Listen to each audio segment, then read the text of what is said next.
Dimension number 17. In preparation to relocate your person, it would be a good idea to have a candid discussion about home remedies or over-the-counter medication that is in their bathroom. With persons of a certain age, you'll find that there are items that you would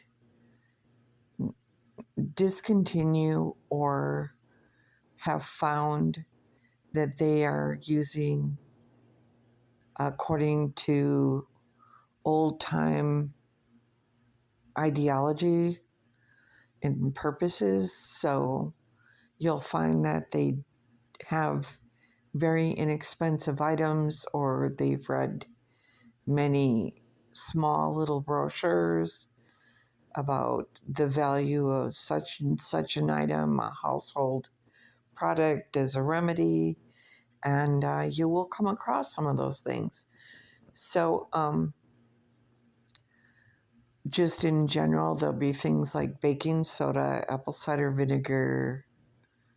I'm trying to think of which are the most common. Oil of oregano,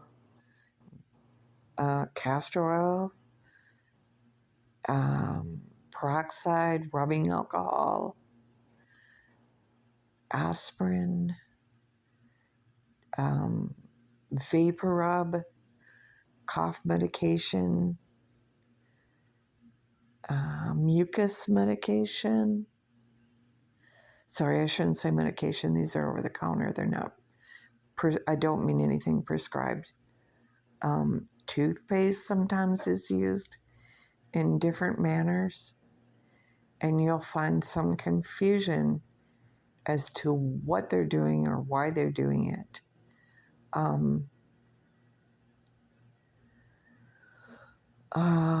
There'll be different things for, you'll find that maybe they have tinnitus or hearing problems that there might be in, that weren't addressed with a physician, and you'll find different things for ear issues.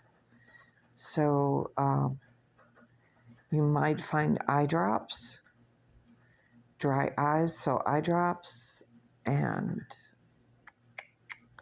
I think that's the short list and the most common. Oh, laxatives. Sorry, that's a big one. So prune juice, different, Metamucil fiber, that kind of thing. So the ideologies have changed over the past, let's say they started at midlife. So over the last 40 plus years, ideologies about those things have changed. So they will probably have some expired things in there as well, the expiration dates. And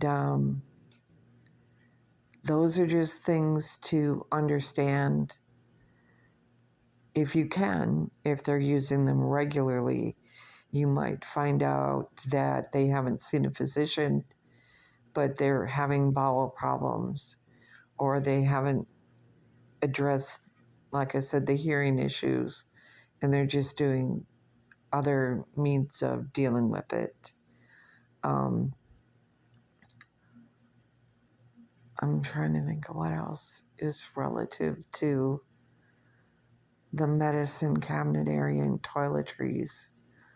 I'm not really sure that there's anything necessarily of concern unless you're talking about like fluorocarbons and not using spray hairsprays or, different things, aerosol deodorants. But that's pretty much it. And like I said, you can pretty much look into most of those over-the-counter things and just read the fine print on them. As always, if they're going on a prescribed medication, you want to cross-reference it at the pharmacy if you know that they're taking other items. The only other concern about those items is that you want to know if they're taking them very routinely. you will often see in the directions of over-the-counter drugs that, don't go past X number of days, consult your physician, and those types of directions on them. So if the person is not to be trusted with doing prescribed medications, you also don't want access to non-prescribed medications, or you want to, like I said, find out if these were part of a regimen that they did daily.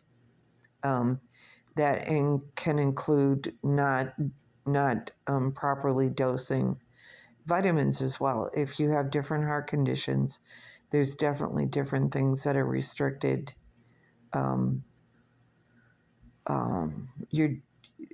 They usually cover that, but if they haven't seen their physician in a while, they obviously would not remember. It's best to not have them available, or you might find a lot of little, like I have on occasion seen, little post-it notes. You might want to take a good look at what those little notes say, even if it looks like they've been there for quite some time and might not be relevant. I've found lists of what the medications are and then looked at those things that were noted on the inside of, say, the medicine cabinet, only to find out that some of those drugs have been discontinued like years ago. It's not to say that they are still there, but yet again, this is just one more thing. Even if it's a prescribed drug, then they can be expired. They can have, partial amounts in them that they were relieved and didn't take the entire prescription, or maybe they saved it, or maybe they half dosed it, not under the advice of a physician, but just their own ideology. So you definitely want to make sure that if there's anything in there that shouldn't be there, or that they're believe that they are on, that is not put into a care plan, and that the physician's office has a very good record of anything that's been discontinued, and what the date is, so you have some history. If anything new is going to be added, to know that there's not a residual effect. I talked in the previous video a little bit about the medications that were sleeping aids, and he does go into length about different things, and that they do require that you taper off of them and you don't stop them cold turkey. So they have residual effects. So you want to take a quick look at the history of anything that's been discontinued and just review it with the physician if anything new is going to be added, if it's a different phase or different type of symptom.